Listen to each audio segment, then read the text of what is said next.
Dünənə qədər müəllimin şagirdə acıqlanmasını tərbiyə üsulu sayırdıqsa, bugündən belə davranış inzibati xəta hesab oluna bilər. İndi məktəbdə uşağa nəinki əl qaldırmaq, hətta onu psixoloji sıxışdırmaq da bahadır. Vətəndaş mövqeyimlə Rayət İmaməliyev. Təzə qanun çıxır.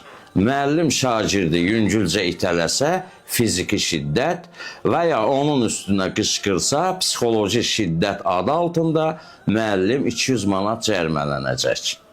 Ümumiyyətlə, bu qanun təklifini irəli sürənlərin savadlarına şübhə edirəm. Mənim fikrimcə, bu qanun təklifini irəli sürən hüquqşünaslar ali məktəbdə zaçot imtahanı görün baxımla verənlərdir. 15-20 ilə müəllimliyə imtahan heç kəs verməyəcəyi, niyə belə edirsiniz ki? Azərbaycanı boşanmalar, xəyanətlər ağuşuna alıb. Xəyanət haqda qanun qəbul etmisinizmi? Qəbul edin görüm. Ər arvadı evdə qoyub otellərdə gecələyəcəkmi? Azalacaq.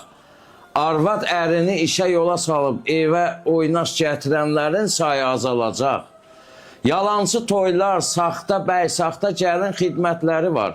Bu hallara qarşı bir qanun maddəniz varmı? Milli mentalitetə zidd deyilmi? Saxtakarlıq deyilmi? Kimin kimdə acığı var, hal-hazırda çıxır sosial şəbəkələrdə üzümü prezidentimə tuturam, üzümü nazirimizə tuturam deyib müraciət edir. Məhkəmələr var, Prezident və Daxili İşlər Nazirliklərinin saytı var, 102 xidməti var.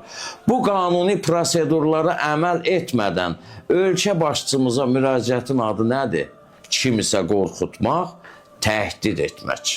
Belələrinə qarşı qanun maddəsi çıxarılmalıdır. Nə tutmusunuz bu bədbəxt binəva müəllimlərdən?